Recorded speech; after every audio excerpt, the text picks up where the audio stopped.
Hello Serie A fan, it's farewell to the gentleman manager as Cesare Prandelli bows out.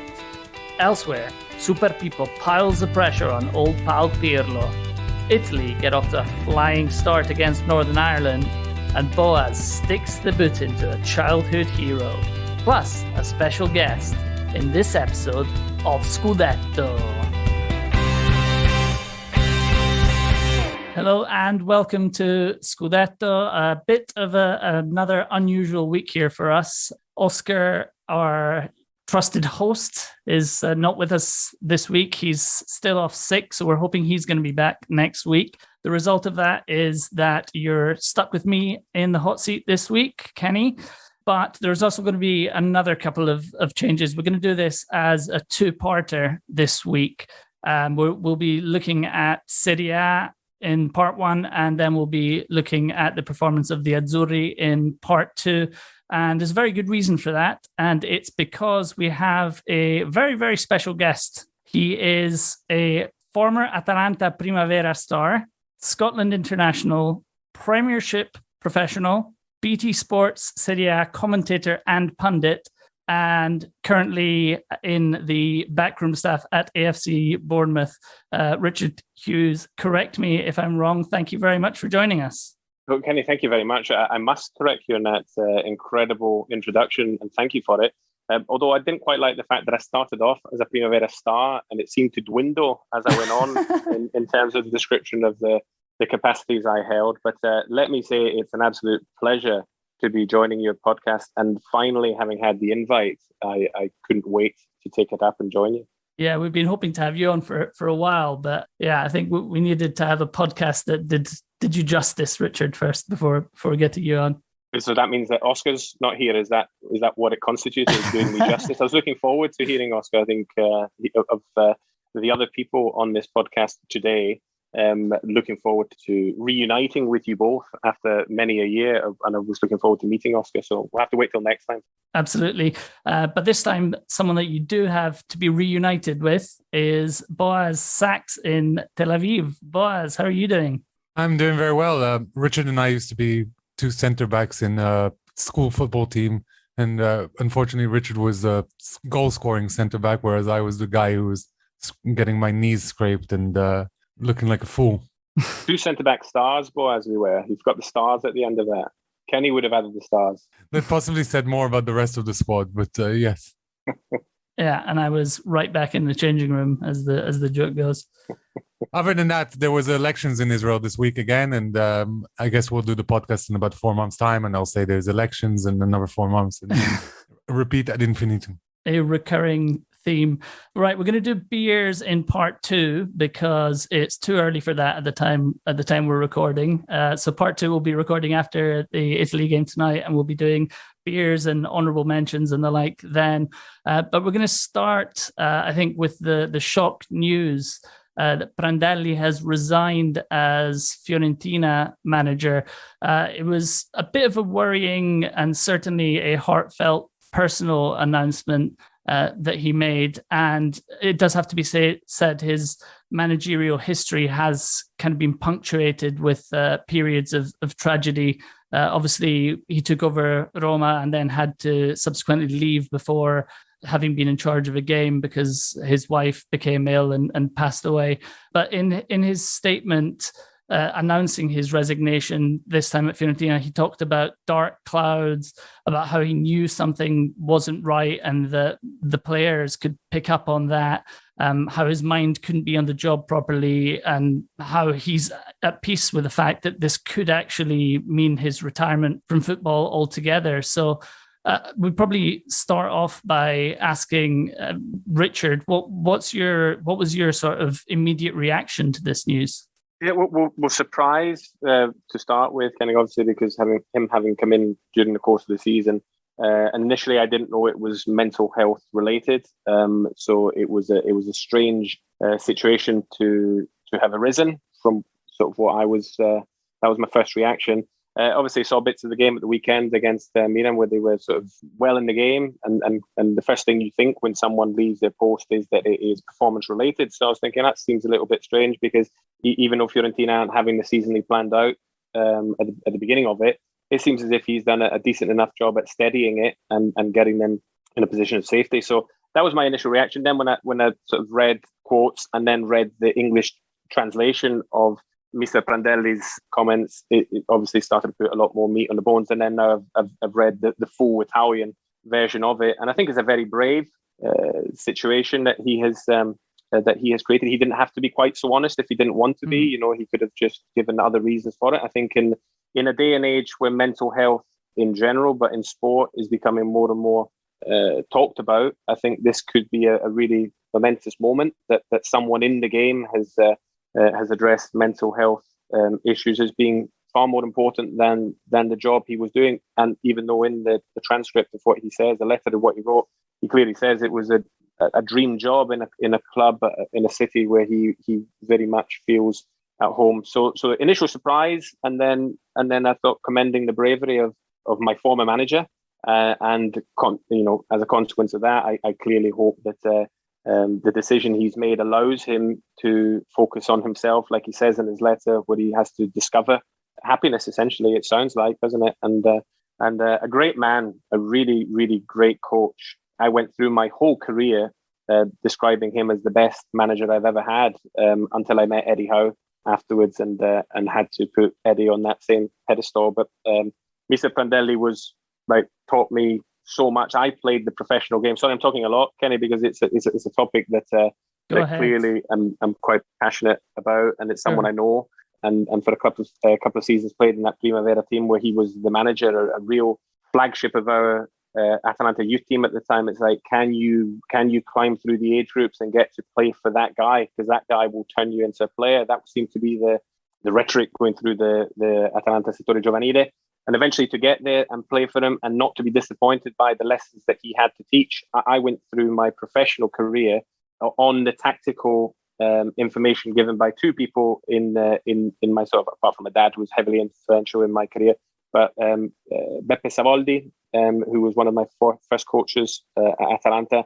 And then latterly, towards my end of my time at Atalanta, was Cesare Prandelli, and an absolute magician on the coaching field. So clearly, I was struck by it, and sad for him in a way, but sort of commending him that he has tackled this, and he's got the whole footballing world acknowledging this situation. Yeah, absolutely. I mean, I wasn't actually aware that you had quite such a sort of close relationship with Prandelli when I asked that question, but very clearly a man that is widely respected. I know that he's previously spoken out on a lot of subjects that have been perhaps taboo in football before.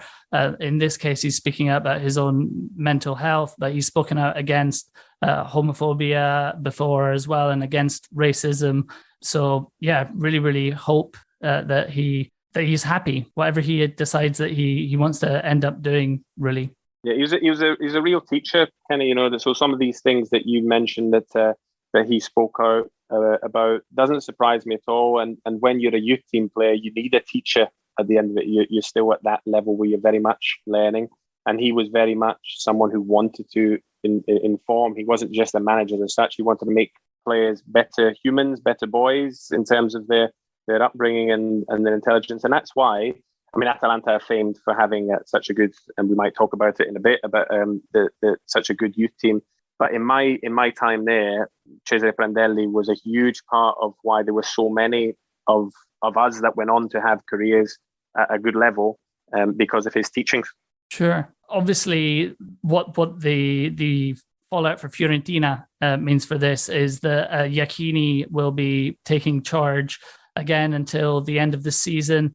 Oddly, I know that Iachini was criticised earlier on in the season, justifiably, for some insipid performances, really. But oddly, given that right now their sole focus has to be just getting over the line and staying in Serie A, really, it doesn't look like they're in too much danger of going down. But could he actually be the best person for the job until the summer? Boaz, what do you reckon about that?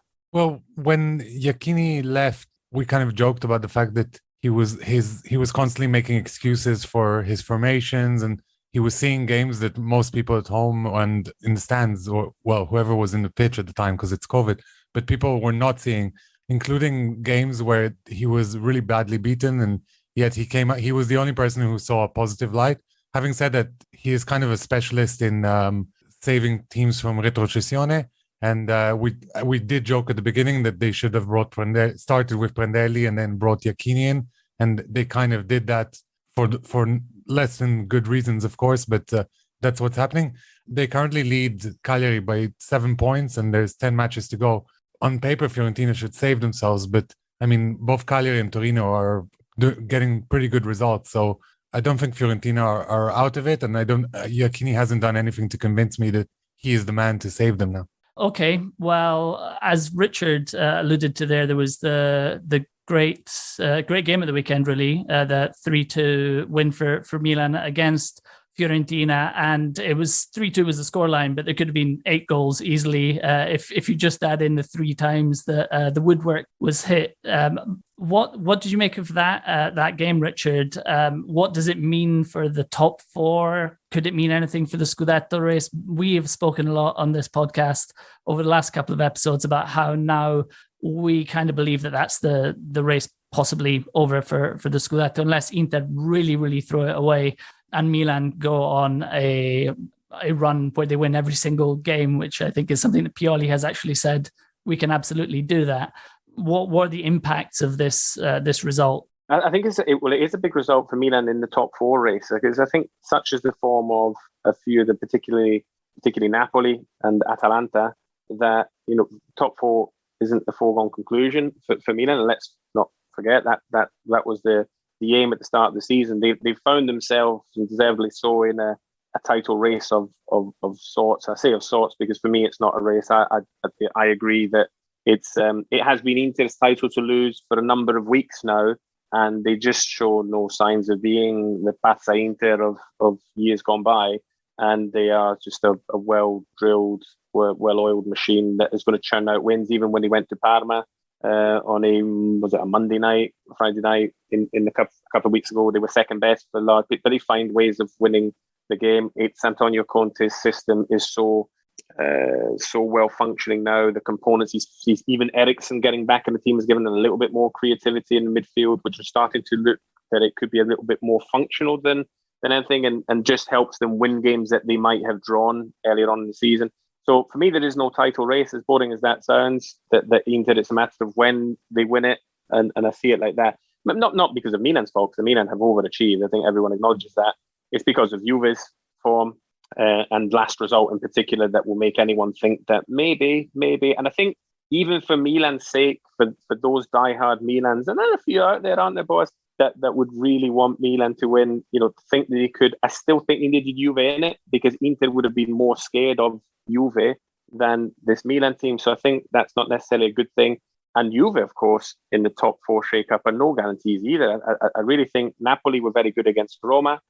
Atalanta are always good. If they just managed to get better starts in the last couple of seasons, you just wonder whether they could have made the impossible possible with winning it. So that's where I see it. I think it's Milan have been so impressive this year at churning out wins just when you think, right, the wheels will fall off a little bit and they'll come closer to the teams where they should be competing with to look at the squads. They just find a way to win again. And so from that perspective, even though it's not a foregone conclusion, it makes me think that Juve have got more to worry about at the minute about seeing off Napoli and Atalanta than Milan have. What would you say to that, Boaz, as a Milan fan? Do you cling to any hope, or as Richard says, Inter just a matter of when, not if? It feels to me that in a weekend where they didn't play, they actually moved that little bit closer to the Scudetto. They are basically the crowned champions, let's face it. And as Richard said, for Milan to just finish in the top 4 is a fantastic achievement given the general age of the squad and given how good the competition is. So I think the Scudetto was an amazing pipe dream. And at some point, I think before the derby, possibly Milan were in a pole position. But as we've said time and time again, it's Inter's to lose. And I kind of liken the Inter to the Terminator, in especially their game against Torino. They conceded a goal. You think, okay, this is it. This is where they'll finally drop points. but they go back down the other end, get a quick goal, and win a game that is not that easy against Torino right now. Sure.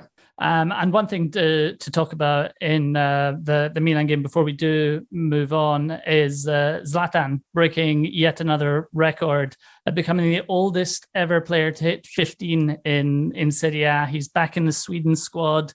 There's talks of him renewing his contract at Milan next season again. Richard, just how difficult is it to compete at that level when you're approaching 40? I think you were a few years younger when you retired. A good few years younger. I retired twice actually as well. So I was 32 when I was in forced retirement because no one wanted me, and then when I took a gap year, as I say, when Bournemouth called me again when I was 33, and I saw out my career that ended at your average age of retirement at 35, which was nice enough. And make no mistake, if no one had come calling for me when I was 32, 33, from a physical standpoint, that could have been me. So to answer your question, to go again, even as a 33-year-old then, as I was, and let's not forget, Ibra's had a few injuries that have kept him out for long periods. Some people think that might be good for you because you've had a year out, but getting started again in your 30s is really, really tough. It's just difficult to stay on par if everything goes for you injury-wise, and the injuries that he had to come back from them. And also the type of player he is. I could have probably, players like me could have played on into the mid-30s and late 30s, and you not notice too much of a difference if you've not had elasticity or speed or pace, and your game was built on reading the game. There are aspects of it that are going to improve with age, but Ibra is all about the other things. He's all about sort of power. He's all about elasticity. He's all about being acrobatic and flexible with his body in terms of the ways he has to manipulate the ball and challenge aerially for things. So unbelievable. Doesn't get enough credit for that aspect. I know he does, but he really doesn't, because he's as a player throughout his career, is he really top end? Actually, if you can have that conversation and people could be on one side and someone on the other and still have very good points, but his longevity will make him closer to being remembered as a great of the game for sure. So I am incredibly impressed that he's not only going, but still a key part. They miss him when he doesn't play. So he's a key part of a team that has overachieved and is still, whether I think or not, are still challenging for the top prize in Italy. Is there a mental aspect to him as well, do you think? Yeah, there must be, Boaz. I think to have that willpower to keep going. And also, we all thought, I think everyone would have thought in the footballing world that when he went over to America, that was his retirement, wasn't it? People were thinking, right, he's going to go over there and he's going to impress people over there. He's going to make a name for himself, and what lies after his playing days are over. Come back and still in the most important competitions prove that it has to have mental components, because that's what gets you. I remember when I started to get to an age, and let you know a little bit of secret, when you're a player and you go for your first run of the day, so you're all congregating, waiting for the fitness coach to take you off on a warm-up. And when you're in your early 20s or your late teens, you don't think about it. You continue the conversation with your mates as you're running around doing the initial part of the warm-up. By the way, it's the same on five-a-side, I'm sure. And in my days post-professionally, I can see. So those initial periods when you're going for your first jog of the day, and the older you get to a point where you're waiting for the fitness coach. You're looking at the fitness coach. When is he going to say, come on, guys, on the jog? And that you start to think about that. That's mental, not just physical. So absolutely, that's a huge component. And when you get into your 30s, you can no longer run around the pitch doing your warm-ups, talking to your mate. So suddenly you have to save the breath a little bit more and be conservative with everything. And it's once you feel that you physically start to go, mentally you go more. And that's why they're so closely, your point's a huge one, is so intrinsically linked to one another. Yeah. And another player at the top of his game, approaching his 40s as well, Cristiano Ronaldo. An unfortunate time for him, or an unfortunate occasion for him, to be presented with a greatest of all time GOAT 770 shirt for beating Pele's official goal scoring record, obviously that one. But an unfortunate occasion when Juve lose 1-0 at home to Benevento. And I think I mentioned to both of you guys before we started recording that one of the radio shows in Italy described Juve as inguardabile, unwatchable in the first 60 minutes. we've all kind of spoken about it when we're talking about Inter there, but Juve's title race surely over. There's even been some debate as to Pirlo's future, although Nedved and Paratici both said this week that he'll be staying, as will Cristiano Ronaldo. But to come back to something that Richard mentioned before, Boaz, is top six at risk for Juve? Is sticking with Pirlo now becoming a gamble for Juve? Before the Benevento result, I would have said this question was kind of preposterous. But now that the table is getting shorter, and of course Inter are on a run, but the likes of Atalanta and Napoli that we mentioned before, but also Roma shouldn't be discounted, and possibly Lazio. We'll see what happens with their case with the COVID tests, which they may be docked points for. But in any case, we said in the past that Pirlo may well be a great coach in the future. But right now, he's far from it. And especially compared to past results with Conte and Allegri, who were absolute winning machines, but also Sarri, who was so maligned. But in hindsight, the results he achieved last year were spectacular compared to what's happening this year. Richard, is Pirlo the man for the job long term? Well, as Boaz said there, I think you look at the success that someone like Maurizio Sarri had and the experience that Sarri had in the game, and he was, in Boaz's words, but correctly used, much maligned by plenty. It just shows you how tough that job is. So would one expect Pirlo to come in and win everything so quickly? The difficult thing about Juve is the expectations are still sky high, but the components that got them 9 titles in a row or Champions League finals knocking on the door are no longer there. The backbone on which that was created doesn't exist. And we see it with clubs in different countries. When you change the components, the key components that make a team successful, even the very best managers will struggle to manage to retain that success. I think with Pirlo, the truth is, having no experience, it's difficult to gauge what he is as a manager, what he is as a head coach, what his philosophy is, what his identity is. It's a little bit unusual that one would get to this stage of the season and not be clear on how a team is supposed to be playing. I do think they've been unlucky at times, despite the fact they are clearly inferior than they have been in previous seasons. And everyone was raving about Porto, and I'm not sure how this podcast described that elimination. My take on it, and I'm caveating it here because I didn't see the first leg in Portugal where they were well beaten, apparently. But in the second leg, did I see a team in black and white deserve to win that game by 2 or more goals? Absolutely. That's without question. I saw a Juve that could easily have got to the last 8. If he was their man beforehand, these are good people, and these are talented people in Paratici and Nedved. This is a winning organization. If they saw enough to deem him the man to put in charge at a difficult time, then they should stick by him, to be honest, because I think whoever you got would find it difficult, unless you want to go for someone like Simone Inzaghi, who has got a CV that is proven in Serie A and the higher echelons, overachieving, etc. Then why not? Why not go for it? But they've made their decision. Simone Inzaghi, they could have gone for in the summer. They went for Pirlo. I feel they've got to stand by him to see what he really is. Look at when Milan chopped and changed. And okay, ultimately Pioli has now had a great season with them. But Gattuso's shown himself to be a manager that can compete at this in the higher reaches of Serie A. Pippo Inzaghi, and we may talk about Benevento, probably deserves to be talked about in terms of what they achieved, because for as much as was it Juve were inguardabile, Benevento were pretty good in that game. So, and Pippo Inzaghi, like Gattuso, has shown that we're Milan a little bit too quick. So I don't know. I'd like to know what Pirlo is as a coach and a manager before answering that question. I haven't seen that yet. Yeah. Okay. Yeah. As you mentioned, the flip side of the result was that it was an incredible result for Benevento. I think it was only last week that we were beginning to look at them and Spezia and thinking, are they going to be dragged down into the sort of danger zone?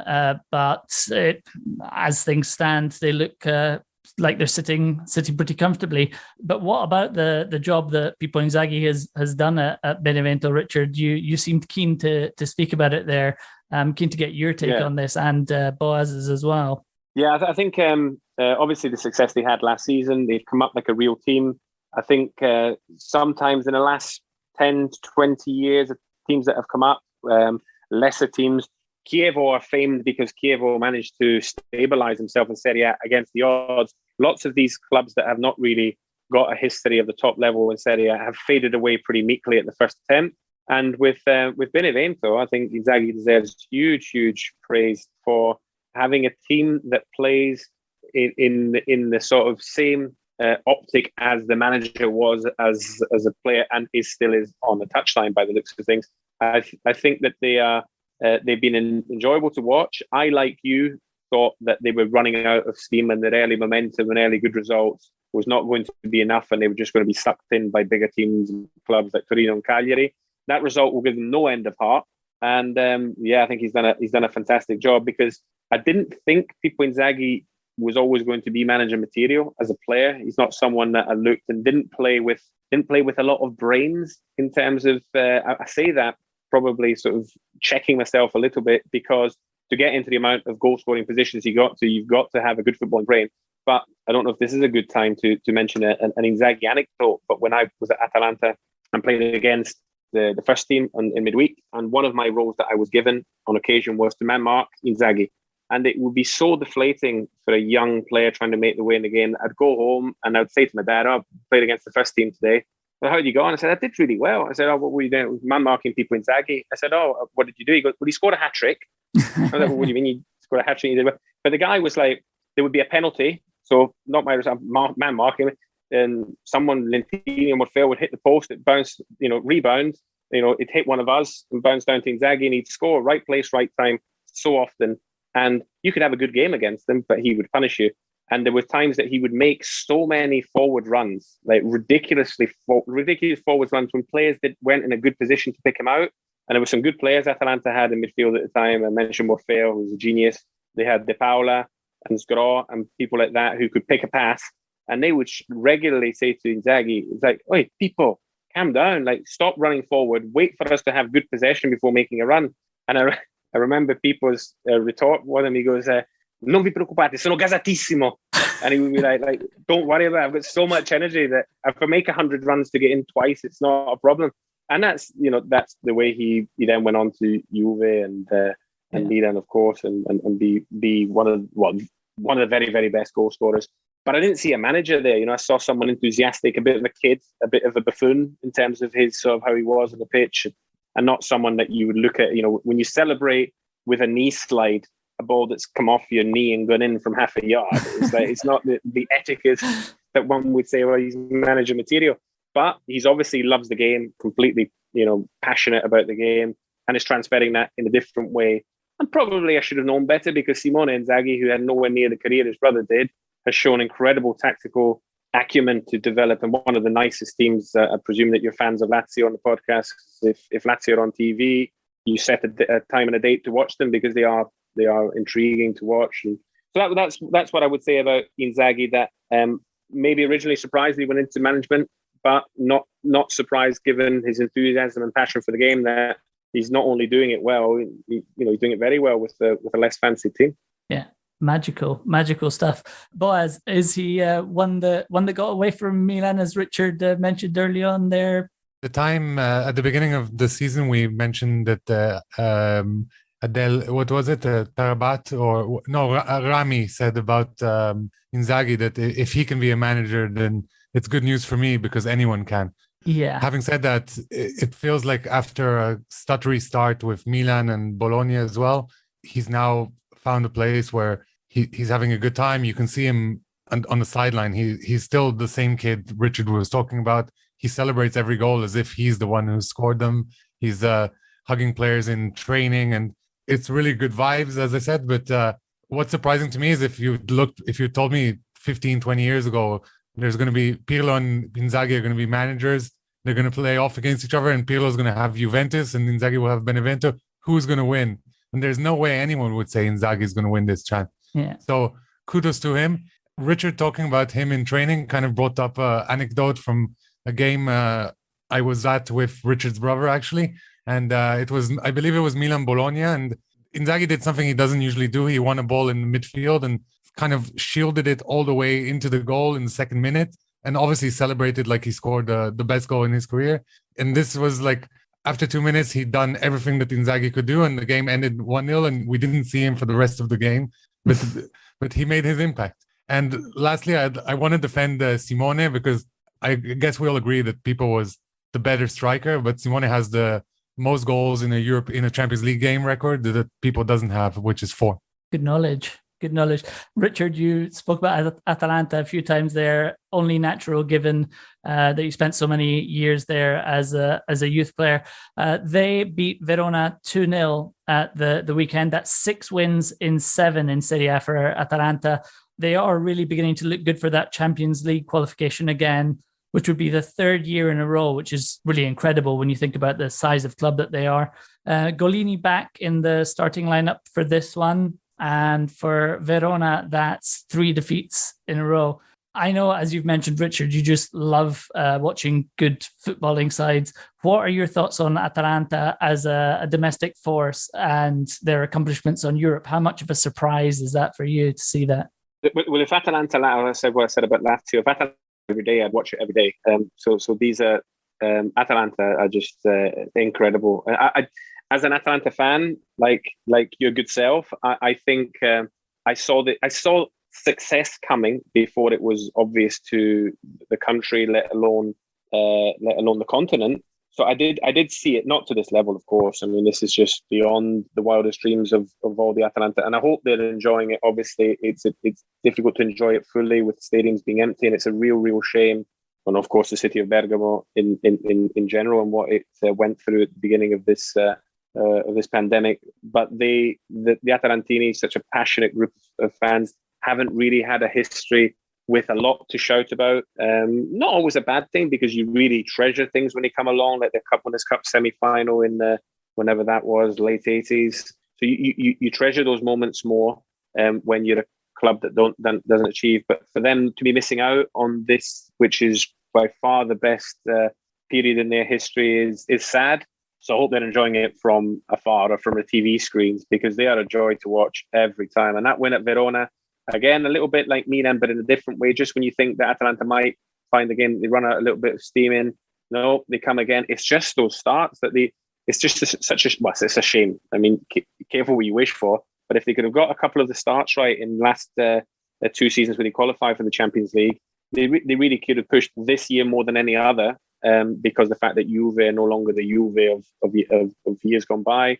But I've been incredibly surprised to see them compete with the very best in the continent so well, and even the fact that they're disappointed to be beat by Juve and not put out the best. By Real Madrid, not put in their best performance. I mean, let's get real here. I mean, Atalanta competing with Real Madrid at the sharp end of a Champions League competition. So yeah, stunning job done by everyone at the football club. Ownership down. Clearly, you wonder how long it can go on. If you want to put a sort of a dampener on it, and it is the manager has, whilst they're a very run club, equipped for a manager to come in and do what Gasperini has done. No one will be able to quite live up to what Gasperini is doing, I'm afraid. So enjoy the ride. Not sure how much better it can get. It's 3 Champions Leagues in a row. Absolutely stunning. Yeah, will be a poisoned chalice, presumably, that position afterwards. And their prospects for the top 4, Boaz, do we think it's now looking? Are they now looking like favourites? Napoli have obviously still got that game in hand against Juve as well to come. It's basically between those two, though, for the final top 4 spot, and that's assuming that Juve stay where they are. It's all very open, and that game in hand, we keep talking about it, but it could really define the season for Napoli especially, but for Juventus as well. Yes, I think they're out of the title race now, but should they get the 3 points against Napoli, maybe they'll be able to put a little bit of pressure on Inter, and who knows, maybe Pazza Inter would be back in the mix. I do think that I said it, we did a prediction a few weeks ago of who we thought the top 4 would be, and I think I said Atalanta would be 4th, and it's good news that very few teams at this stage of the season have slipped out of that position. Although this is a very particular season, so anything can happen. Yeah, absolutely. We're going to speak about Roma-Napoli in a bit more detail in part 2, mainly because Richard has to run off now for prior commitments. Just before you do go, Richard, though, Roma 0, Napoli 2. I know it's a game you watched. What was your quick reaction to the game, where the result leaves the two sides and what it means for the two managers' futures? Yeah, I was very disappointed in Roma. For as good as Napoli were, they controlled the game right from the first minutes and deserved winners, and then saw it out quite comfortably at the end. Roma, there's a Pellegrini header at the beginning of the second half. If Roma had scored that one, then maybe the second half would have been more of a spectacle. But kind of surprised. I thought Napoli went into it the better team. I thought they might, because of the recent good results, and they seem to have come out of a dark place with Gattuso a little bit, and they seem to have come out stronger for it. So I thought that they were the favourites going into the game, but I didn't expect them to win as comfortably, even though it was 2-0. But it was a comfortable 2-0 win against one of your Champions League rivals. And I don't want to be, because Boaz is absolutely right.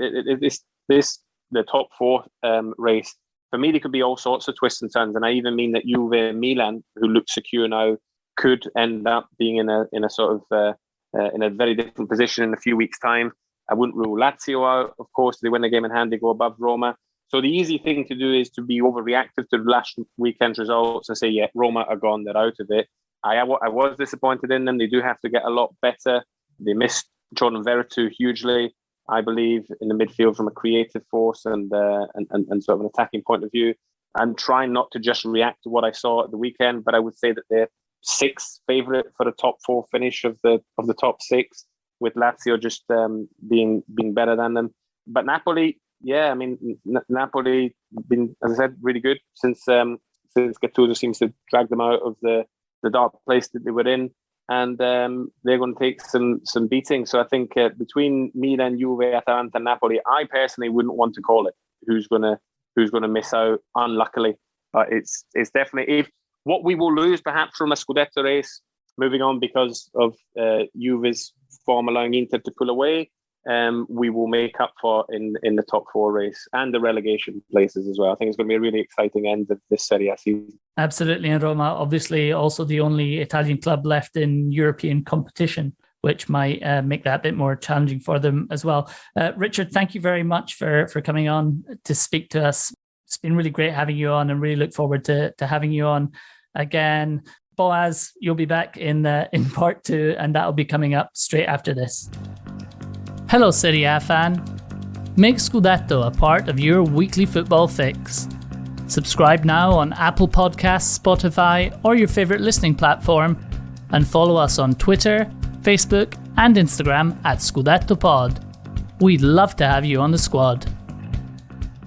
Welcome back to part 2 of Scudetto. Boaz and I are here with you. Unfortunately, obviously, Richard has had to go to the previously mentioned commitments, but we have now watched Italy defeat Northern Ireland 2-0 in Parma. So we'll bring you reaction to that. But before we do that, it's the evening, Boaz. So that means it's time for beers. And may I be the first one to toast you with this Beavertown Gamma Ray, which I've got here. It's given it's a special occasion and a very big happy birthday to you. What have you got, Boaz? And how are you going to see in your 40s? First of all, thank you. I've got a milkshake IPA that I picked up the night before the election. I went out on the town with my friends, and it's a little bit weird to see things starting to open up. And it's even weirder to think that it's weird that things are opening up. Yeah. But in any case, I picked up a 6-pack of weird American and IPA beers, and this is one of them.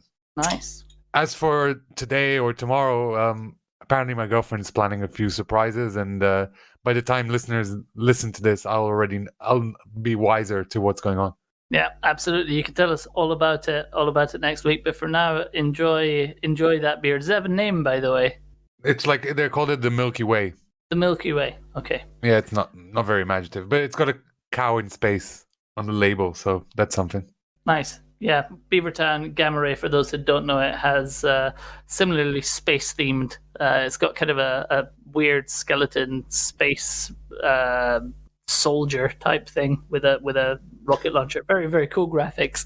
Anyway, enough of that. Let's get back to the football, Boaz. Italy, Northern Ireland. It's what we're here in part 2 really to speak about. It seemed like a fairly routine victory for the Azzurri. 2-0 by half-time. Saw the game out. That's 21 games unbeaten for them. What did you make of it? Yeah, as you said, it was a very routine victory, and arguably Italy should have scored a couple more goals in the first half at least. And definitely had some chances towards the end of the game. To start off the campaign with a win is great, and to continue this amazing run of form under Mancini is also something that's definitely worth giving credit to the coach and the whole setup with the Azzurri.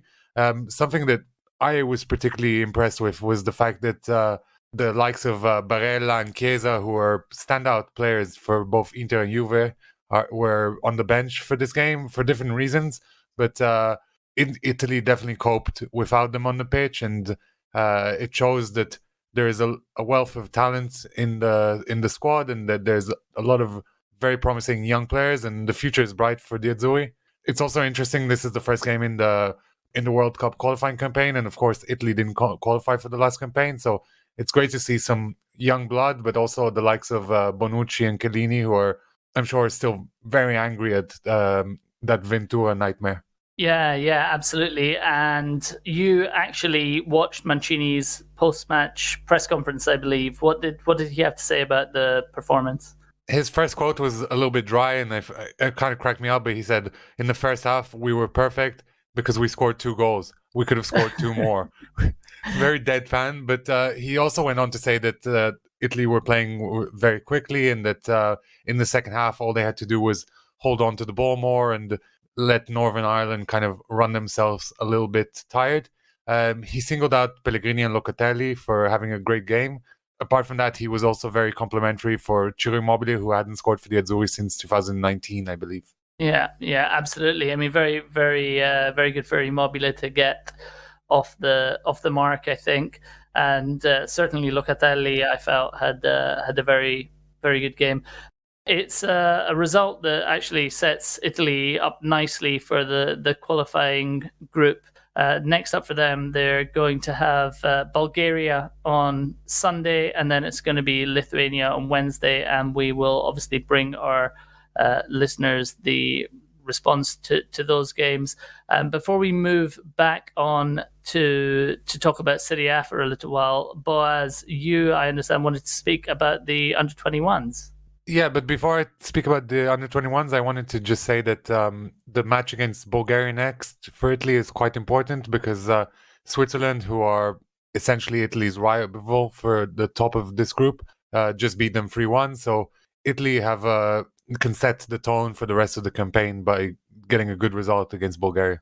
With regards to the under-21s, there was a very disappointing result against the Czech Republic. I guess it was away, but you kind of expected them to do better, and Gianluca Scamacca carried on his excellent form, having scored a brace on the weekend.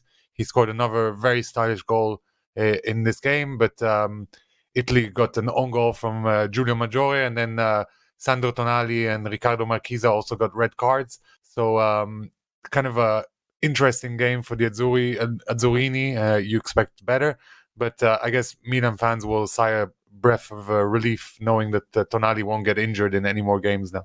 Great stuff. Okay, and just going back to that Roma-Napoli game that Richard was obviously speaking about at the end of part 1, if we want any glimmer of a hope of a title fight left in Serie A, then realistically we're going to need Roma to be taking points off of Inter when they meet. I think it's 3 games from the end of the season. As things stand, that looks highly unlikely, doesn't it? Yeah, Roma have only managed to get 3 points from 27 available against their so-called big oppositions.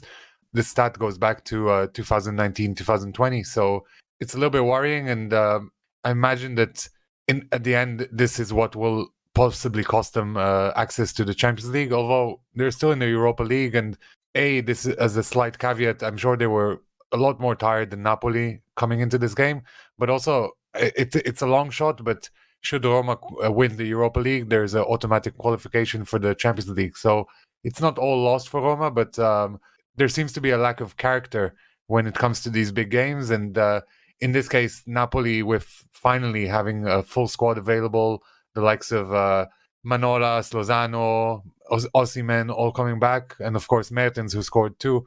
They're a completely different proposition, and it's suddenly, as Richard mentioned earlier, Gattuso has a lot more to play with, and his pedigree is showing. Yeah, absolutely. Really easy to kind of focus on the negatives, I suppose. But Napoli, for all of the troubles that Gattuso has gone through with some very sort of public, disagreements with De Laurentiis and fans calling for him to go, they've had a horrendous run of it with injuries, and they could yet come out of this with a Champions League qualification spot. So. Great result for them. And as you said, I think very, very important that they're now kind of getting back to something resembling full strength. Right, we're going to do a very quick wrap up of the rest of the results in Serie A. So down at the bottom, Parma went 1-0 up, but ended up losing to Genoa 2-1. Crotone managed to go 2-0 up and conspire to lose 3-2 to a second half Bologna comeback. Samp with their first win in 5, putting Torino back in trouble with a 1-0 victory. Spezia, like Benevento, gave their safety hopes a massive boost. They won 2-1 to fellow relegation candidates Cagliari. And then at the other end of the table, Lazio, as Richard mentioned, they won 1-0 away to Udinese to keep their Champions League qualification hopes alive. Right, so we should do good week, bad week at this point. I think we've gone over all of the main talking points. Good week, Boaz. There are a few potential candidates for this, but I'm gonna ask you to nominate your selection for good week. I have to admit, I slightly cheated on this occasion, in the sense that I went back a few episodes to see who we have nominated in the past, and I think someone that, or rather a team that we've constantly wanted to nominate but never actually got the final call-up, let's say, was Bologna. And in this case, their incredible comeback, albeit against not such stellar opposition, but still, their comeback deserves a good week. And also, at the end of the day, I just want to give Mihailovic's shoes more kudos. Yeah, I think that's totally fair enough. I have no objections to that. Being 2-0 down at halftime, coming back to win 3-2, I think would qualify you for a good week. Bad week, I think we spoke about them in part 1, really. It has to be Juventus, doesn't it? I think without a doubt, Juventus has had a terrible week, both in terms of results, but also in terms of the whole communication around it. The fact that Paratici was the first person in front of the mic, and that a lot of what he said in the post-match interviews was talking about how many joys they provided to Juventini in the past several years. I understand that if you're looking at it as a company or as a business, you look at it over a period of 9, 10, 15 years. And of course, Juventus have been massively successful in this period. But at the same time, in this particular season, they've been very disappointing. And at times, it has felt like the players are kind of being left out, hung out to dry. An example of this was Pirlo's post-match interview, where, I mean, earlier I said that Inter were a little bit like the Terminator in the way that they just close out games. But to me, Pirlo is a little bit of a robot. He's giving the same kind of copy-paste responses regardless of the result. And in this circumstance, he said, look, I'm not out on the pitch, which is true. And we all know at the end of the day, it's the players out there, but it's not what, I guess it's not what the players want to hear from their manager. And lastly, it's got to be said that Benevento had not won in 11 matches. So to go to Turin and beat Juventus it's pretty damning on Juventus's part. But let's give credit to Benevento. Yeah, absolutely. But bad week to Juventus nonetheless. Definitely. And I think we have to do dishonourable at this point. We discussed it before we started recording, Boaz, but I noticed we don't have it done in our list for a certain back pass.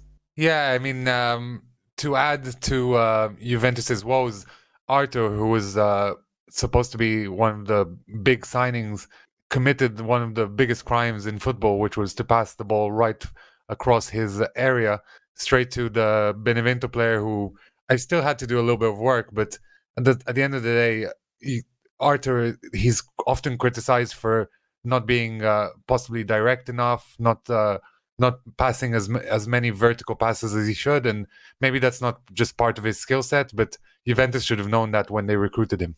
So dishonourable, definitely. Dishonourable, yeah. Yeah, I agree with that. Right, we're going to move on to the honourables and dishonourables section on that note. Boaz, we're starting off again on a sad note. You have an honourable mention for Lazio's 19-year-old, I believe, Guarini. Yeah, this is some pretty tragic news that came out this week out of Italy. Is 19-year-old Daniele Guarini died in a car crash. The Smart he was traveling on with some friends had a frontal crash with another car, and basically two of his friends are also pretty badly injured, as far as I heard. He sounded like a very popular guy, and his former club Torino also put out a message on social media, etc., about him. And actually, part of Mancini's presser today was about him as well. It's kind of crazy for anyone to lose their life at 19, especially someone who had so much potential. Yeah, absolutely. And thoughts, obviously, with his teammates, family, friends. Very, very, very sad. And like you said, Buzz, 19 is no age to go. On that note, we'll move on to an honourable, I think. And I'm going to give it to Dries Mertens, actually, the first honourable, because it seems like the most sober and probably the most appropriate of the honourable mentions we have. So to Dries Mertens for becoming the first Belgian to reach 100 Serie A goals. And a side honourable, I guess, would be to Romelu Lukaku, who is his national teammate, obviously, but rival in Serie A, who was one of the first to congratulate him on that achievement. Right. Okay. So let's move on to a dishonourable. Buzz, you've got a dishonourable for Gaston Pereira. Yeah, a few months ago we debuted the Living La Vida Loca challenge, which is essentially an award for a very bad miss. And our friend Gaston really, really wanted to win this prize. So in the Spezia Cagliari game, Simeone did a lot of hard work, got past a few players, and crossed the ball across the 6-yard box. And literally all that needed to be done was to hit it either side of the keeper, but he smashed it really hard straight at the keeper. Dishonourable for me. Yeah, it was on a plate, wasn't it? And especially because Cagliari are fighting for the relegation battle, and it's such a fine margin, and that miss could cost them big. Yeah, and the work that went into creating that opportunity as well, I guess. Right, it's time for my obligatory goals honourable, my unimaginative honourable mentions of the week. This week, I'm going to give an honourable to Pulgar for an incredible free kick in the game against Milan. And I should probably tack on that Dries Mertens actually also had an incredible free kick, one of his 2 goals at the weekend as well. Not dissimilar to the one that Pulgar scored. And Graziano Pelle for an overhead kick, which we always like to see. Ultimately fruitless because Genoa won that game 2-1, as we mentioned. But yes, my obligatory goals honourables go to Pulgar and Pelle, and I don't think Mertens gets 2 despite his achievements. But as you've got an honourable mention for Hakan Çalhanoğlu. Before I get on to that, I see that we forgot to put it on the sheet, but you wanted to give a dishonourable mention to our friend Frank Ribery, who debuted a pretty tragic goal celebration, and I think you described it best. Go for it. Yeah, well, the thing that I love about it most was the fact that Frank Ribery, so this was Fiorentina going 2-1 up against Milan. He kind of goes to celebrate the goal, and then he's like, get back guys, I've got something prepared. And then does this really weird, almost, it's like the beginning of a choreograph, but it's very awkward. And it's you can almost see his teammates being like, all right, enough of that now, and just like kind of jumping on him. It brings us nicely on to Hakan, who seemed to mock Ribery's celebration when he scored the third goal against Fiorentina. But Hakan Çalhanoğlu scored a fantastic goal for Turkey against Holland. And it was kind of similar to the goal he scored against Fiorentina. It has kind of a manga quality to it because he hits it towards the ground, and it doesn't look like such a powerful shot, but it gains speed as it goes. I've not seen many players hit the ball like that, and I've been quite critical of him in the past few weeks, and so you have to give credit where credit's due. Absolutely. I've only got one more honourable mention left, I think, and this one is going to Gascoigne. I think he's getting it for 2 weeks in a row simply for appearing on Italy's equivalent of "I'm a Celebrity, Get Me Out of Here." But in particular, his ex-teammate at Rangers, Marco Negri, has been pretty much providing a daily update on Twitter on Gazza's appearances on "I'm a Celebrity," and just like the range of amusement is huge. I mean, it stems from the very beginning, just with his god awful Italian. Given that this was a professional playing in Serie A at a time when I think Serie A teams only had 3 non-Italian players in them, so you wonder how he communicated with his teammates. But it goes on to fishing lessons, and the most recent one that I saw was him describing a tattoo that he has in let's say a painful place, but he's describing it to his fellow contestant, and he's saying, "I've got a flower tattooed there, but don't worry, because when I get very excited it turns into a tree." Yeah. Never change. Never change. He never has changed. Am I mistaken in thinking that his promo video is him walking near San Siro as well? I think it is San Siro. I was wondering why? that. It looks like Could they not fly him to the Olimpico for this? I don't know. I was wondering that as well. It does look suspiciously like the San Siro. Like San Siro, but yes. In fact, I think even his end piece to camera might be in front of San Siro, giving the game away there. But right, Boaz, we've got 2 more mentions from you. The first one is for Adam Messina. Adam Messina is a former Bologna player and currently plays for Watford, and he had he has 6 under-21 caps for Italy, but he decided to switch his allegiance, and he's now a Morocco international. And as part of his initiation, he had to sing a song, and he chose a rap song from the Italian duo Gemelli Diversi, I believe, and he really sang it with gusto. But seriously, like, how are his new international teammates going to react to this guy singing some rap song in Italian? Yeah. But I wish him all the best, and I hope he gets some playing time and hopefully some tournaments. Absolutely, that's the whole name of the game, isn't it? And a dishonourable for, I had to rub my eyes when I saw this, a dishonourable from Boaz Sachs, the Milan fan, who I think ranks Marco van Basten as one of his favourite players of all time, for Marco van Basten. Yeah, this was hard for me as well. Marco van Basten has been in the Italian press a little bit too frequently for my liking in the past few weeks. For a start, he came out and said that Milan should have won the 1990 championship, but the powers that be chose Napoli. And I mean, a lot of dodgy things went on in those seasons, but I think at the end of the day, I'm trying to be as politically correct as possible, but all the clubs were kind of messing around with the same tricks. And yes, Napoli won that league, but arguably Milan won two leagues prior to that in equally dodgy circumstances. So I think overall it's a bit of sour grapes right now, so many years on. But the reason I'm actually giving him a dishonorable mention is because every few years Marco van Basten comes out with his amazing theory that the offside trap, the offside rule, should be eliminated from football, and that it will make games much more entertaining. And he tried this in 2017 when he was part of some FIFA committee and they weren't having it, and I think he quit. And he gave like a big interview recently, and again he came out with his "let's get rid of the offside rule." And for me, especially him being a striker, come on, man, let's be serious for a second. Yes. Well deserved dishonorable mention, I think, for the great man there. Right, that's actually all we've got time for this week. Before we do go, I just wanted to once again say a very big thank you to our special guests this week, Richard Hughes.